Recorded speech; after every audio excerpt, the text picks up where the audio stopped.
Hello, welcome to our conversation today. It's great to be with all of you.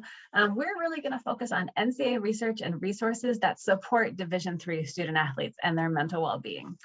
So I'll be sharing a wide range of data with you today. Some of it is original to the NCAA research department, and then some is data that I've kind of pulled in from other sources.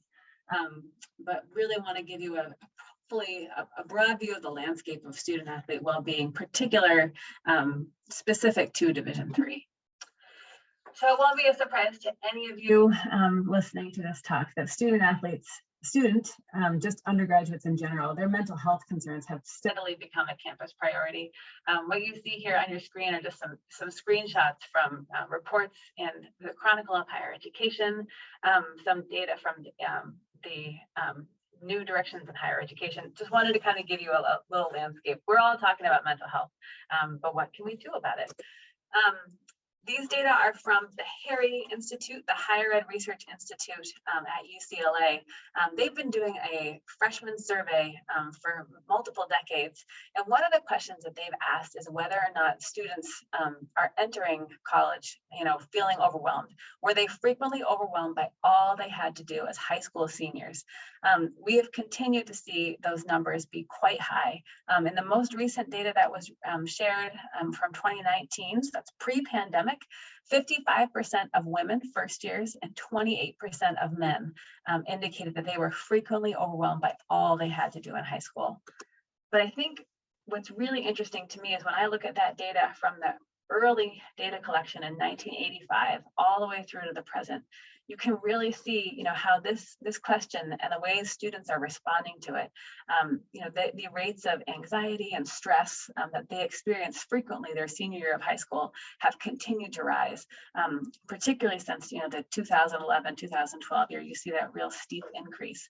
And so I just think it's really important to consider that many of our students, from the moment they arrive on our campus, this stress and anxiety that they may be facing is not new to them. A lot of them also face similar stresses, even as high school students. Of this 2019 freshman survey, 38% reported they were frequently anxious their senior year of high school. 17% said they were frequently depressed their senior year of high school. And 19%, so nearly 1 in 5, thought it was a very good chance that they would seek personal counseling their freshman year of college. So a lot of students are already anticipating seeking services when they arrive on campus. So with that, that's the landscape of just general undergraduate. So it's not a surprise at all that athletics departments have become increasingly aware of student athlete mental health concerns. I think this is particularly true at Division III institutions. Many of you have, somewhere between 20 to almost 40% of the students on your campus are likely student athletes. And so issues facing the student body are always facing our student athletes. But what I'm hoping to do here is to provide some data about the unique student athlete context that may also shape mental health concerns. These data are from the American College Health Association. They have a national college health assessment that they have been doing for many years. And we are super thankful to have a great partnership with the American College Health Association. And they share data with us specific to our NCAA member institution data. And there is a variable about whether or not the participants in the study are also varsity athletes. So we're able to compare varsity athletes at NCAA member institutions with their non-athlete peers, all similarly, between the ages of 18 and 24, full-time students. And when really looking at some of these mental health items to give us a student athlete to student body comparison. As you can see here, our student athletes are in the darker shaded bars. You have females on the left of your screen and males on the right. And in almost all items, our student athletes who are members of NCAA institutions do seem to have slightly lower rates of mental health concerns. So whether it's debilitating depression, overwhelming anxiety, suicidal ideation, we do see slightly lower rates of mental health concerns among student athletes, and that's true for both males and females. However, when you focus specifically on the student athletes, we're still seeing 18% of female student athletes, 12% of males, saying that they're facing debilitating depression within the last month. The rates of anxiety, it's over a third for our female student athletes, nearly a quarter for males. So I think it's really important that while the percentages may be lower, that doesn't mean this isn't still a very important concern. And there are, there's potential factors that may also influence why our student athletes are reporting lower rates. It could be that for many of our student athletes, when they're arriving onto campuses, they're brought into a team setting, they have a peer structure kind of built in. So perhaps that does in many ways, help our student athletes in terms of their overall mental well-being because they have that support network. But there also could be for some of our student athletes, this pressure to report higher rates of mental well-being, really just to focus on mental toughness. And is it potentially also a measure of underreporting? Could that also be impacting these lower rates? So we don't know. I just think it's important to take that into thought when we're kind of digesting these data. Specifically to the student athlete context, I'm going to talk a little bit about identity, time demands for student athletes, the importance of sleep, the role that coaches play in the student athlete experience, and then what other pieces are part of our student athletes' social environment and their support networks on campus. So first of all, we'll look at intersecting identities and how they impact student athlete mental well-being. I think it's really important, our student athletes are super complex. They're members of many different identity groups, and how do all of those play a role in their experiences? Again, these data are from the American College Health Association. And when you look at the top, this is that question: have you felt so depressed that it was difficult to function in the last 30 days? So again, as this data we just saw on the other slide. We do see our student athletes, there is a kind of an athlete, non-athlete gap. Non-athletes are for both men and women, report higher rates at about 6 percentage points higher. But when we do disaggregate the data and we look at white males versus males of color, or white females versus females of color, you can see that the benefits that may be conferred to our student athletes, that athlete, non-athlete gap, may actually be a little smaller for our student athletes of color. That difference is only about 3 percentage points for both males and females. So could there also be aspects of their racial identity and their experiences as students of color on campuses that may also be impacting their experiences and then not conferring the same benefits that some of our white student athletes may face in terms of their mental well-being? Similarly, when we look at the data and break it out by those who identify on the queer spectrum, so those would be any student athlete who did not select straight or heterosexual on the American College Health Association's health assessment, we do see that our student athletes, these data are specific to athletes only, female athletes on the left and males on the right. The darker bars are our straight or heterosexual student athletes, and the lighter shading is those who identify as part of the queer spectrum. And as you can see, the rates of mental health concerns are higher for both males and females for those who identify as members of the queer spectrum. So just really important to, while there may be benefits for student athletes as a whole, they don't always look the same for all of our students, given the multiple identities that our students are holding. A really important piece too, I think, and this is true across all 3 divisions, not just Division 3, but these data are Division 3 specific and from the NCAA goal study in 2019. We have questions for our student athletes about their athletic identity and their academic identity. And I just think it's so important to remember that many of our students identify very strongly as athletes, but they also are likely to have very high academic identity as well.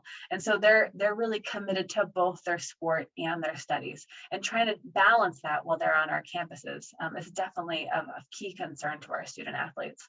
57% of men and 67% of women in Division 3 had both high athletic and high academic identity.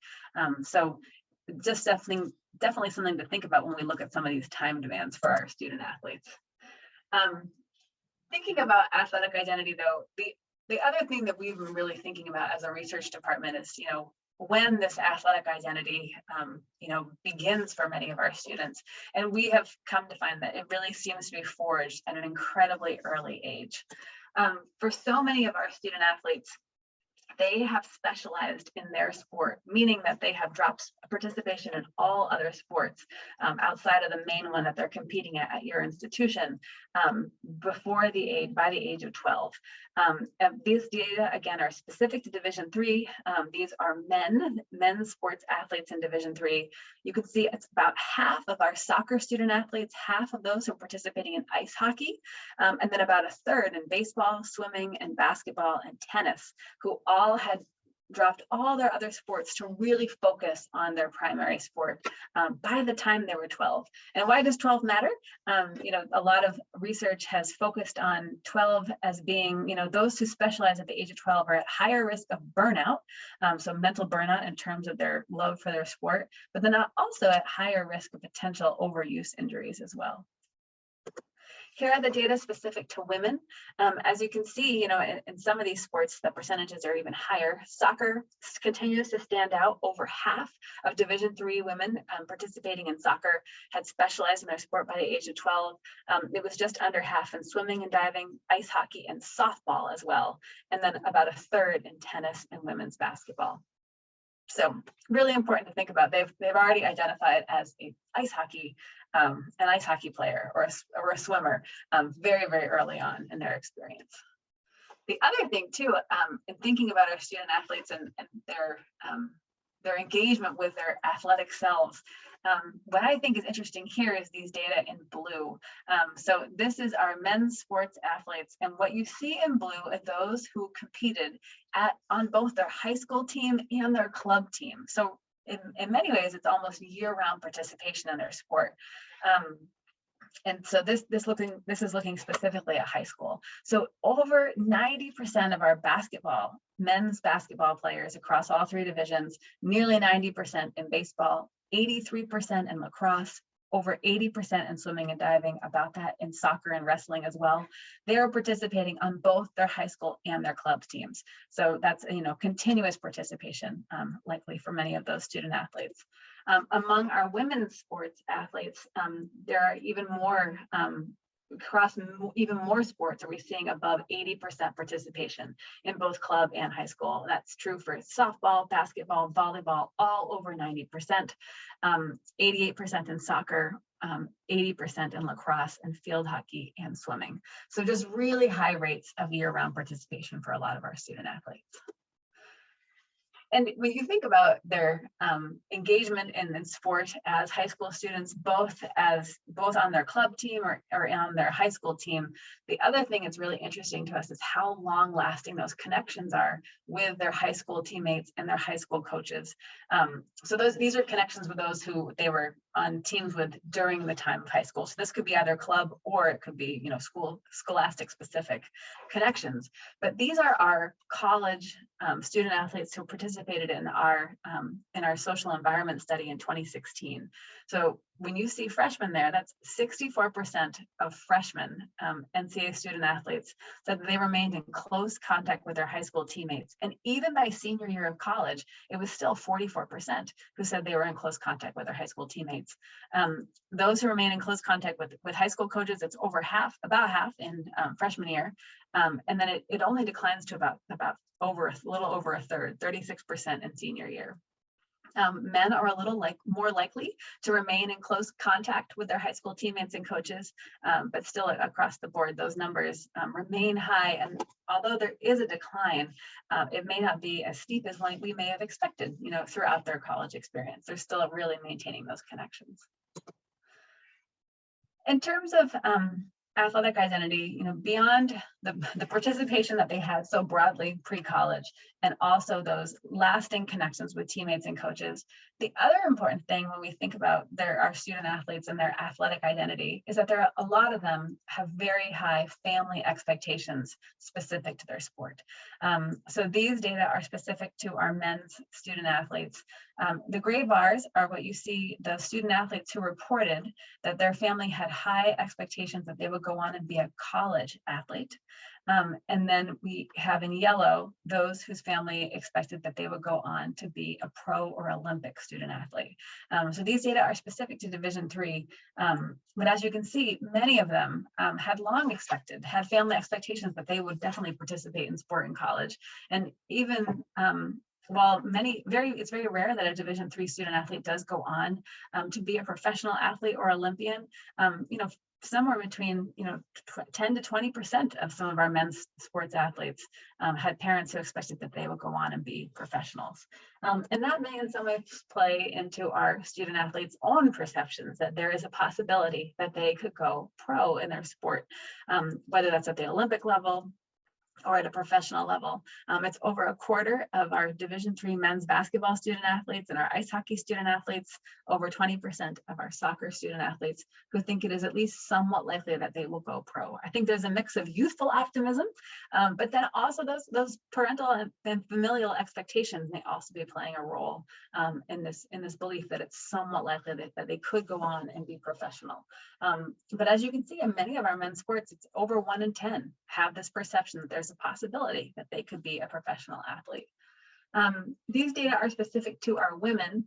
As you can see, again, fairly high rates of family expectations that they would go on and be a college athlete, lower expectations that they would go on and be a professional or Olympian, likely due to just the fewer opportunities available to women.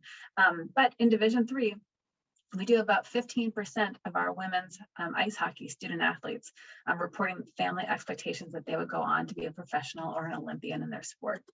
And again, when we look at the data specific to the student athletes' perceived likelihood of going pro, those numbers again are lower than our men's student athletes, again, potentially because of just the fewer opportunities. But there still are, for some of our sports, between 5 to 10% of our student athletes who think it's at least somewhat likely that they could go on and be professional. So this athletic identity is incredibly strong for a lot of our student athletes. And so how does this play a role in terms of their time? So thinking about both their high levels of academic identity in Division III, high levels of athletic identity, how does this all kind of fit together? When we look at the most recent data about student athlete time demands specific to Division III, these data are from the NCAA goal study, we find that student athletes report spending about 28 hours a week on their athletics endeavors. And that could include both practice, competition. We did not include a lot of parameters. It just how often were they spending on their sport, and then also specifically in season. And then our student athletes in Division III also report spending about 40 hours per week on their academics as well. So that doesn't leave a lot of time for a lot of other pieces. We do see that they're spending about 15.5, just a little bit over 2 hours a day on socializing with their friends or relaxing alone. And that actually is a bit down from the data we had in 2015 for our student athletes. Also down is the average hours of reported sleep. So 6.25 hours, that's 6 hours and 15 minutes for a lot of our student athletes. So I think that is one of the challenges is, how do we make sure that they're giving enough time to really important pieces? Socializing and relaxing can play a large role in their overall well-being. And as you know, sleep is incredibly important for almost all of our functioning, right? So this low reported sleep is also a concern, and it was also a slight decline from the data that we gathered in 2015. When we look at whether or not these student athletes are reporting spending as much or more time in their athletic activities in the off season than they do in season. As you can see, for a lot of our men in Division III, it's that bottom bar.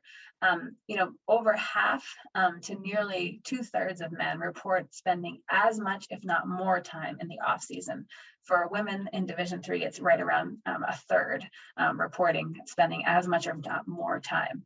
And I think that may potentially be related to the fact that for so many of those student athletes, they participated year-round in their club and high school sports pre-college. And so perhaps, having not really known, a month without their sport. And many of them are continuing to participate even in the off season. And that may be something that they're doing on their own, not in an organized capacity, but many of them are continuing to spending a lot of time on their athletic activities, despite it being the off season. When we ask student athletes, what would you like more time for, it's not a surprise at all that more than half of men and women in Division III say they would really like to spend more time on their academics. About almost half of men, 49%, say that they would actually like to spend more time on their athletics. And that's true for over a quarter of women, 29% in Division III. But we asked them about a wide range of things. And as you can see, they actually would like to spend a lot more time on everything. Sleep definitely stands out. 72% of men, 82% of women said that they would like more time for sleep. They also want more time to relax alone and socialize with friends. It's over 60% for both men and women, really requesting both. There's also an interest in spending more time visiting home or family, more time on other extracurricular activities. So about half of men, 60% of women, and then there are many who also would like to have more time to work at a job. So you can see where academics and athletics kind of fits into this full range of questions. In general, it seems like our student athletes would really prefer about 28 to 30 hours in a day to really pack all of this in and get the sleep that they need. So to focus a little bit more on sleep, we broke this data out specific to sport. And again, these data are specific to Division III and from the NCAA goal study. There was not one sport where the average weekday hours of sleep exceeded 7 hours a night. All of them were below 7 hours.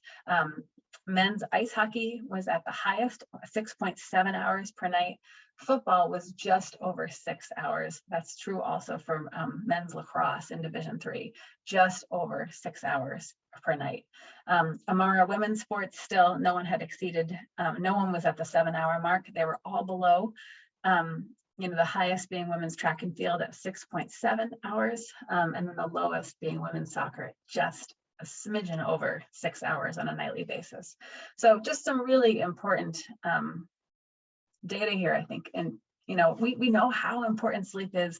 We know, especially for those student athletes, these are all student athletes who are competing at a high level, and they're frequently in their level of activity is incredibly high, and yet they're getting very, very little sleep, which is definitely a concern. But at the same time, when we compare sleep items for both our student athletes and their non-athlete peers using the American College Health Association data, they don't have average hours per night, but they do have questions about whether or not students are waking up feeling rested. And as you can see here, our student athletes look very similar to their non-athlete peers. There are very few who say that they wake up feeling rested a majority of the time. Even those 6 to 7 hours, 6 to 7 days a week, feeling that they had enough sleep when they woke up. It's just over 10% of our men's student athletes, 14% of student athletes, and then 13% of our non-athletes. The women look identical. It's only 9%, both athlete and non-athlete, who report waking up feeling rested 6 or more days of the week. So in general, I think there's a real concern that nobody in college is sleeping. These are questions about those who awakened too early and couldn't go back to sleep. 16% for student athletes, 17% for non-athletes. Felt tired, dragged out, or sleepy during the day. Again, those numbers look very similar, just it's over 60%, and had an extremely hard time falling asleep. It's about a quarter of our student athletes and just over a quarter of non-athletes report having an extremely hard time falling asleep. So there's a wide range of sleep difficulties in this age population. And that can definitely, it seems related to their relationship with their sport and whether or not they feel like they're performing up to their ability. So this is that same question, the days of the week that they wake up feeling that they had a restful sleep. Those in blue are those who are not less than half the week are waking up feeling rested, 0 to 3 days. And as you can see, they have higher rates of reporting that they're tired from the physical demands of their sport and they're tired from the mental demands of their sport. Those look much higher than those who are reporting better rest. And then when you look at that last column, that's those who report performing up to their ability. Our student athletes who report having restful sleep 6 to 7 days out of the week are more likely to report they're performing up to their ability, compared to just over half of those with 0 to 3 days. So really important to think about all the ways sleep impacts both our physical performance, our mental acuity, and just our overall mental well-being for student athletes. And I know we're all concerned about student athlete mental health, but at the same time, and student athlete sleep, but at the same time, I think sometimes we need to reflect and ask ourselves, how much sleep are we getting, and are we being good sleep role models? These data are from an NCAA sleep study that was conducted in 2017. And in Division III, as you look at this, we were surveying head athletic trainers, coaches, and student athlete athletics administrators. There was no group reporting an average of more than 7.5 hours of sleep a night, and many of them were lower. The student athletics administrators, females were 6.8 hours per night and males 6.7. So definitely, the lack of sleep may not be just a student issue, but could also be a societal issue that we're all grappling with as well. When we look at our coaches, specifically, if you remember looking back at that data specific to student athlete sleep, the group of student athletes that had the lowest amount of sleep at just over 6 hours was our football student athletes. When we look at our coaches, our football coaches are also likely to report 6 hours or less. 62% were reporting 6 hours of less sleep per night. So just something really important to keep in mind is that, while we may want to really focus on the benefits of good sleep, that may be something we want to share with students, but also, keep in mind for ourselves and then our colleagues and peers as well. All right, so some concerns specific to COVID-19. I want to share some new data with all of you that just barely came out. We conducted a study right towards the end of the 2021 fall semester. So the survey opened mid-November and closed on December the 13th. So right around the close of the semester, potentially in the middle of finals. And we were asking our student athletes just about their overall mental well-being and their experiences with the impact of COVID. And I think, we asked them to reflect also on the previous year, the 2020-2021 academic year. And I think it's important here to note that over a quarter of our Division III student athletes who completed the survey indicated that their team did not compete last year at all. And so many of them are happy to be back on campus and to be more connected with their teams, but it's important to realize that over a quarter in Division III reported not competing at all in the 2020-21 academic year. And many of our student athletes have been granted an additional year of eligibility, which may also be affecting their college experience in terms of whether or not they're going to be intending to stay an additional semester or an additional year on campus to take advantage of that athletics eligibility, but it also may be impacting roster management, for incoming first years who are expecting to play, but now there are other students who are still on the team because of that additional year of eligibility that also may be affecting their experience. In terms of thinking about the mental aspects of the impact of the pandemic, I think another really important thing is thinking about potential communities of grief on our campus. When we conducted a similar study in the fall of 2020, it was a little over 10% of student athletes across the board who indicated that someone close to them had been hospitalized or had passed away due to COVID-19. And our student athletes of color were more likely to report having someone close to them hospitalized or die. A year later, in all of these groups, the numbers have increased by at least twofold in the overall percentage of student athletes who have someone close to them who's been hospitalized or has passed away.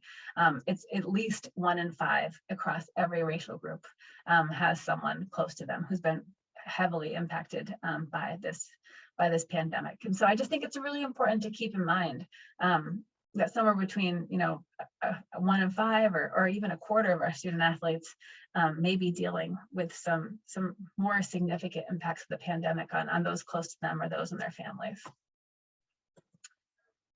When we ask questions specific to the mental health concerns, we've asked these questions right at the outset of the pandemic. That we conducted a first study in April of 2020. So right when campuses many of them had locked down and sent students back home with their families, we conducted a survey and asked about student athlete mental well-being. We repeated these questions in fall of 2020 and again in fall of 2021.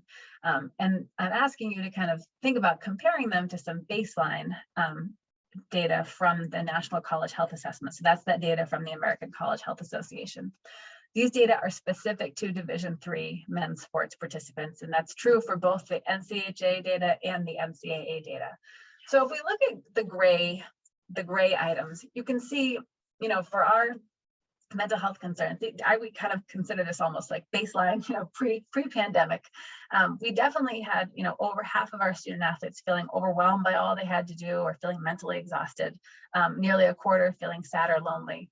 But when you look at immediately after the shutdowns in the spring of 2020, those numbers in many cases, increased by 2.5 to 3 times what they were pre-pandemic. So many concerns for our student athletes. There's high rates of depression, hopelessness, loneliness, feeling sad and exhausted.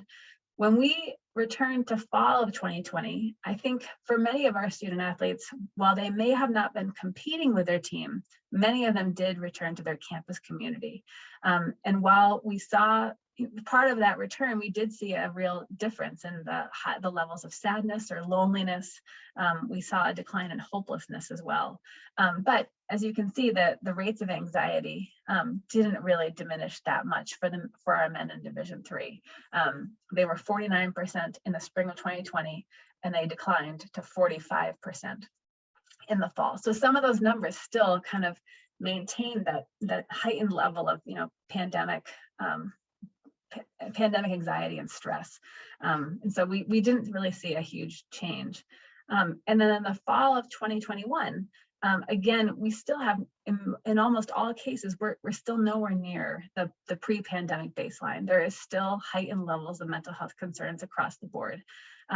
Students feeling overwhelmed by all they have to do, we've seen no change since the outset of the pandemic. Those who feel mentally exhausted, as you can see, that number was a little bit up in the fall of 21, looking much more like spring of 2020. We think that potentially could be explained in part by those who, because knowing that the timing of the survey was close to the end of the semester finals, that may in part explain it. But there could be other aspects that are leading students to feel mentally exhausted.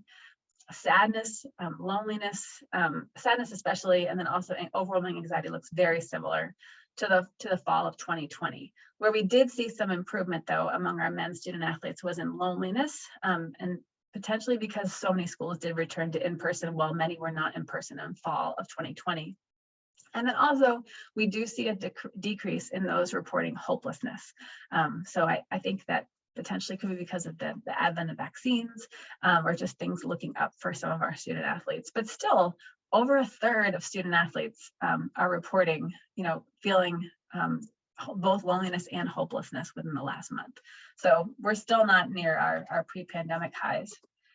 These data are specific to our women's student athletes. In many cases, the story looks very similar.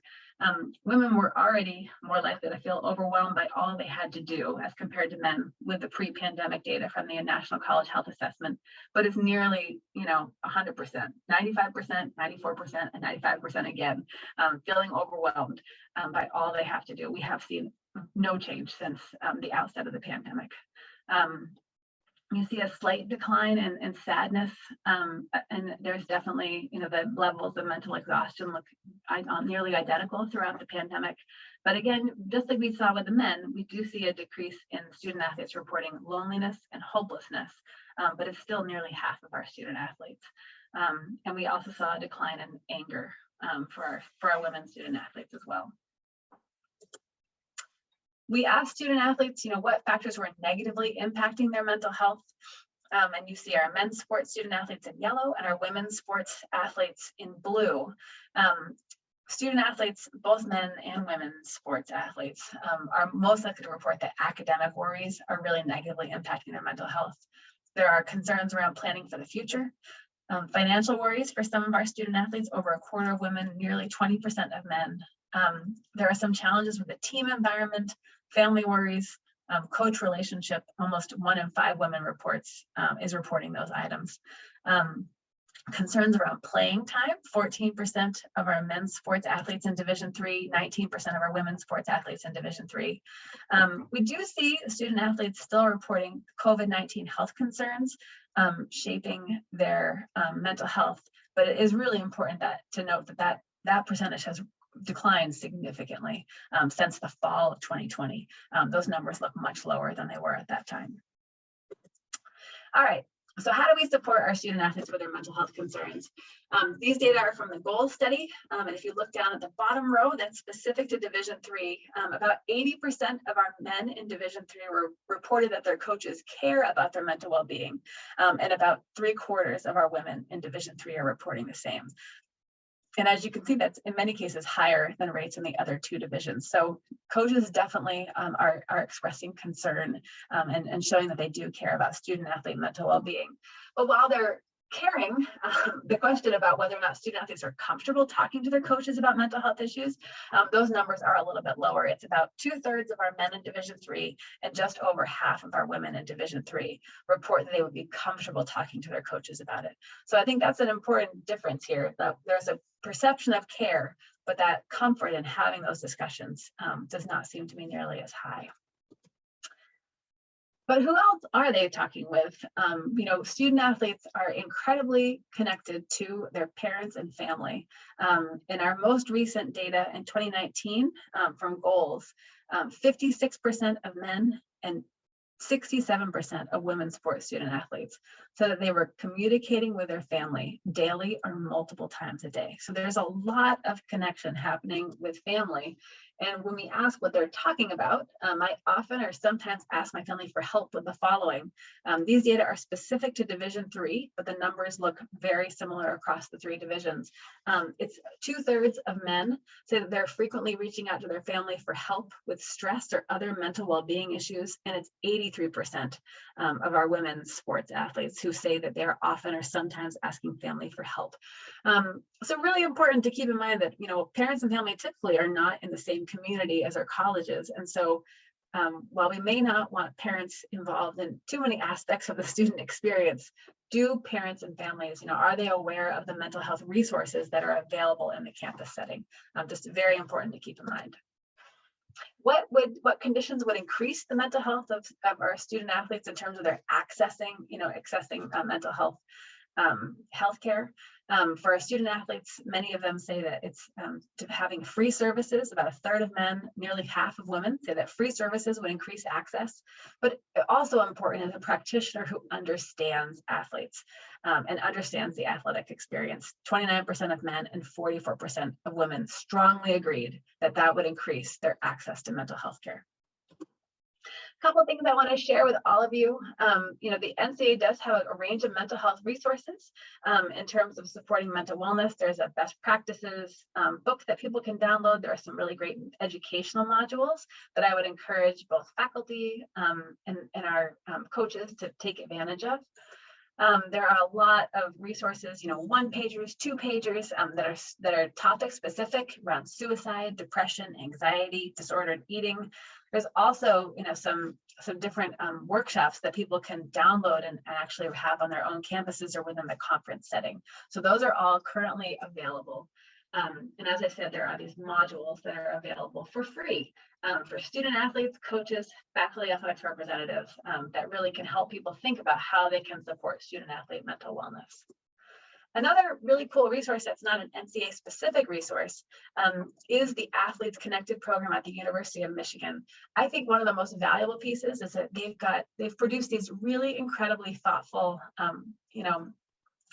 relatable videos for student athletes and addressing topics like life after sport, coping with injury, disordered eating, anxiety, depression.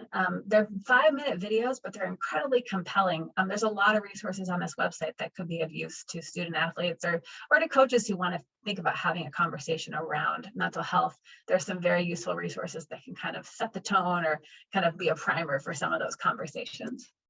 Another organization that's kind of interesting is Hope Happens Here. This was founded at St. Michael's College, which is a Division II institution in Vermont, but there are a number of Division III institutions that have created their own chapters, that are specific to Hope Happens Here. Really, it's about promoting mental wellness and mental well-being on college campuses, but for many of the campuses also have connections to local high school athletes as well, and some of the awareness that they're providing. So you might want to check out their website and their resources. And I think that is it for right now. I really look forward to having continued conversations, but just know that our research department is definitely paying close attention to student athlete mental health, and we want to continue to grow our understanding in this area and the ways that we can support student athletes. Thank you very much. Have a great day.